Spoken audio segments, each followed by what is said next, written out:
Hi everyone, आप सबका बहुत बहुत स्वागत है आपकी इस छोटी सी और प्यारी सी और बहुत ज़्यादा इंपॉर्टेंट एक 10 मिनट शो में, जो कि आपका रहने वाला है पीरियोडिक टेबल और उससे जुड़े हुए क्वेश्चंस के बारे में कि क्या क्या क्वेश्चंस आपसे सबसे ज़्यादा बार रिपीट हुए हैं, सबसे ज़्यादा पूछे गए हैं। तो चलिए बिना देर किए हुए इसको शुरू करते हैं। और आपसे एक गुजारिश है कि जो भी आज नए आए हैं वो प्लीज़ चैनल को सब्सक्राइब ज़रूर करेंगे, ये आपसे एक रिक्वेस्ट है। और हाँ, इस वीडियो को ज़रूर शेयर करना। बहुत मेहनत लगती है 10 मिनट शो बनाने में, ठीक है। और आपका रिवीजन कैसा होता है इससे, ये भी आप प्लीज़ कमेंट करके ज़रूर बताना कि एग्ज़ाम के टाइम पर हमें एक अच्छा सा रिवीजन मिल जाता है तो अच्छे क्वेश्चंस का। और सबसे बड़ी बात ये है, तो ये ज़रूर आप बताइएगा। चलिए शुरू करते हैं अपने पहले सवाल से। और आई होप कि आपने बचपन से ही लाइक 9th या 10th से ही पीरियोडिक टेबल को अच्छे से पढ़ रखा होगा, क्योंकि इससे हर एग्जाम में बहुत सारे सवाल आते हैं। आपका यहाँ पर सबसे पहला सवाल है, किन कारकों ने वैज्ञानिकों को तत्वों के वर्गीकरण की ओर अग्रसर किया था? तत्वों के संश्लेषण की विभिन्न विधियों से, तत्वों के विभिन्न स्रोतों ने, तत्वों के विभिन्न गुणों ने। तो आपका सही जवाब क्या हो जाएगा? ऑप्शन नंबर सी, ये तीनों ही फैक्टर आपके।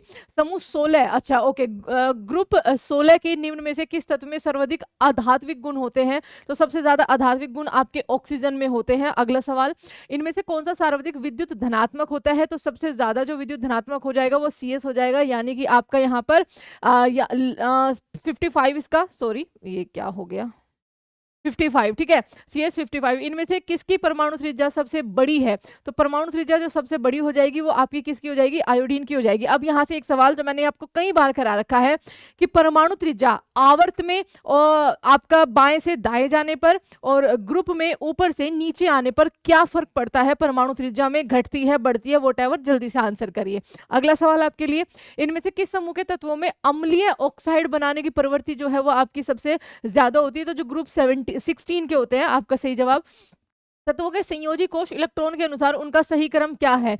तो उनका सही क्रम यहाँ पर फ्लोरीन, ऑक्सीजन, यहाँ पर ऑप्शन नंबर 1 करेक्ट आंसर हो जाएगा। लिथियम लास्ट में आएगा। इनमें से कौन सा त्रिक, ठीक है, डोब्राइनर का त्रिक नहीं है, ओके, ट्रायड नहीं है। तो आपका करेक्ट आंसर यहाँ पर क्या बनेगा?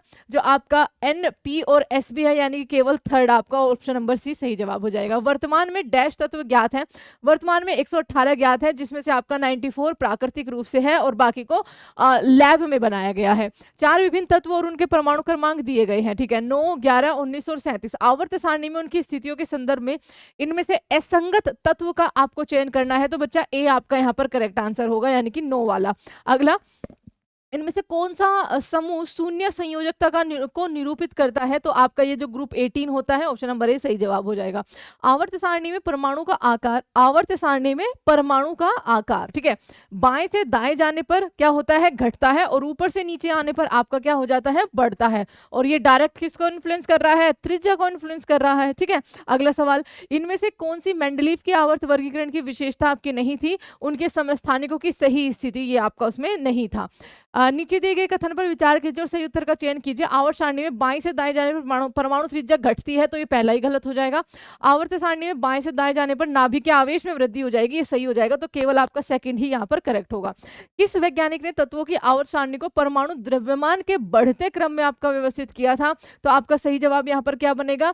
मेंडलीव ने, ठीक है, Dmitry Mendeleev, option number D सही जवाब हो जाएगा। मेंडलीव की आवर्त सारणी में तत्वों का वर्गीकरण परमाणु द्रव्यमान पर निर्भर था। आधुनिक आवर्त सारणी जो है मोजले की, उसमें तत्वों का जो वर्गीकरण है उसका आधार क्या हो जाएगा? एटॉमिक नंबर, यानी कि परमाणु संख्या हो जाएगा। आवर्त सारणी के जो आपके क्या है, वर्टिकल जो कॉलम्स हैं उनको क्या कहा जाता है? ग्रुप कहलाते हैं। 18 ग्रुप है। और ऐसे आधुनिक आवर्त सारणी में क्षैतिज पंक्तियां आपकी क्या कहलाती है? आवर्त कहलाती है। और आपके ऐसे 8 आवर्त है, ठीक है। जल्दी से बताइए क्या 8 ही है या 7 है?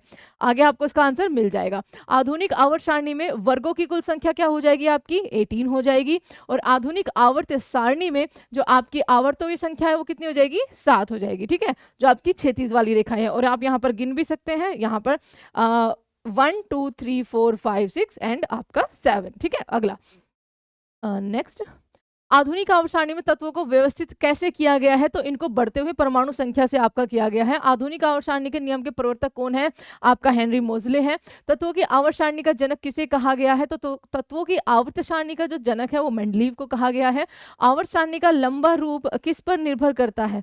तो आवर्त सारणी का लंबा रूप आपका उसकी परमाणु संख्या पर निर्भर करता है। तत्वों के भौतिक और रासायनिक गुण उनकी परमाणु संख्या के आवर्त फलन होते हैं। ये किसका कथन है? तो ये आपका हेनरी मोजले का कथन है, ऑप्शन नंबर बी। मेंडलीव अपनी आवर्त सारणी में डैश को सही स्थिति प्रदान नहीं कर सके, तो वो आपका नाइट्रोजन के साथ थोड़ा सा उन्होंने हाइड्रोजन के साथ उन्होंने थोड़ा सा भेदभाव कर दिया। ये आपका डी ऑप्शन सही जवाब हो जाएगा। वर्ष 1817 में डैश ने समान गुण वाले तत्वों को समूह में क्रमबद्ध करने का प्रयास किया था। तो आपका किसके द्वारा किया गया था? यहाँ पर सही जवाब हो जाएगा Dornier, option number C correct answer हो जाएगा। इनमें से कौन सा तत्व का मौलिक गुण होता है? तो तत्व का मौलिक गुण उसका परमाणु संख्या। सबसे भारी ओस्मियम धातु, ठीक है। सबसे हल्की धातु लिथियम हो जाएगी Li। सबसे हल्का तत्व हाइड्रोजन हो जाएगा। सबसे अच्छा, इनमें से कौन सा तत्व सर्वाधिक विद्युत ऋणात्मक होता है? तो आपका फ्लोरीन हो जाएगा। पृथ्वी के पटल पर यानी कि क्रस्ट पर 97.2% भाग कितने तत्वों से बना है? तो 8 तत्वों से बना है। क्रस्ट की बात हो रही है, ध्यान रखिएगा। सबसे ज्यादा है ऑक्सीजन, फिर सिलिकॉन, फिर aluminium, iron, magnesium, calcium, potassium, sodium और अदर्स 2%। एंटायर अर्थ की अगर बात करें तो उसमें सबसे ज्यादा आयरन, ऑक्सीजन, ठीक है, क्योंकि आपको पता है भारी पदार्थ नीचे कोर में है। सिलिकॉन, मैग्नीशियम, निकल, sulphur, calcium, aluminium and others 1% है। तो आपका सही जवाब 8 हो जाएगा। यहाँ पर पृथ्वी पर सबसे अधिक मात्रा में पाए जाने वाला धातु तत्व क्या हो जाएगा? आपका लोहा हो जाएगा।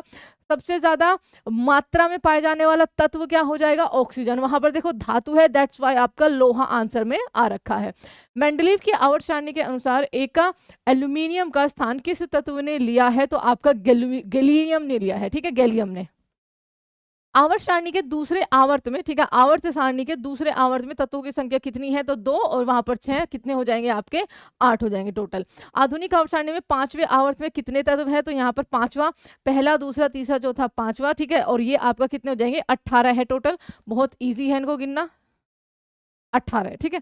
अगला, तत्व का प्रतीक किसके द्वारा आपका दिया गया था? तो जॉन डोल्टन के द्वारा आपका दिया गया था। आवर्त सारणी में ऐसे तत्व कितने हैं जिनके प्रत्येक तत्व का नाम एक प्रतीकात्मक निरूपण एकल वर्णमाला द्वारा लिया गया है? तो ऐसे बच्चा 14 आपके एलिमेंट्स है। इनमें से कौन सा टिन का प्रतीक है? तो टिन होता है Sn आपका। अगला, क्यूरियम का रासायनिक प्रतीक इनमें से क्या होता है? तो क्यूरियम होता है आपका Cm। मैग्नीशियम का रासायनिक प्रतीक होता है आपका Mg। आवर्त सारणी में 2 तत्वों का नाम फ्रांस के नाम पर है, उनमें से एक फ्रेंसियम है तथा दूसरा आपका तत्व कौन सा हो जाएगा? फर्मियम हो जाएगा दूसरा आपका, ठीक है। इनमें से किस वैज्ञानिक ने पोलिनियम तत्व की खोज की थी? तो मैरी क्यूरी और आपके जो उनके हस्बैंड थे उन दोनों ने मिलकर, पियरे क्यूरी, ठीक है। तत्वों के निम्नलिखित युग्म में से उस सही युग्म का चुनिए जो सामान्य तापमान और मानक दाब पर द्रव होते हैं। तो ये ब्रोमीन और मर्क्यूरी की बात हो रही है, डी ऑप्शन सही हो जाएगा। आवर्त सारणी में ज्ञात आवर्त सारणी में ज्ञात रासायनिक तत्वों में से केवल डैश सामान्य वायुमंडलीय परिस्थितियों में गैसीय रूप में होते हैं। तो आपका 11 तत्व ऐसे हैं, ऑप्शन नंबर सी करेक्ट हो जाएगा। And thank you so much everyone. ये थे आपके मोस्ट इंपोर्टेंट जो कि आपके पीरियोडिक टेबल से सवाल पूछे जाते हैं। और भी बहुत सारे हैं जो कि एलिमेंट से रिलेटेड, कि भाई किसकी संयोजकता कितनी है, किसकी परमाणु त्रिज्या क्या होगी, कौन सा किस आवर्त में होगा। तो आई होप कि आपने उन सवालों को भी अच्छे से किया होगा, जिसमें हमने 3-4 सवाल ऐसे भी आपको दिए हैं। तो हर टाइप के सवाल इसमें आपके थे। आई होप कि आपको ये वीडियो अच्छी लगी होगी। अच्छी लगी है तो thank you so much and please subscribe जरूर करिएगा। एंड आप यहाँ पर टॉपिक लिख के भेज सकते हैं। आपका जो भी आने वाला एग्जाम है उसके रिगार्डिंग आपके लिए 10 मिनट शो जो बेस्ट रहेंगे क्वेश्चंस वो आपके सामने हाजिर होंगे। आप यहाँ टॉपिक मेंशन कर सकते हैं। Thank you so much everyone, bye bye and बस हैप्पी गुड डे।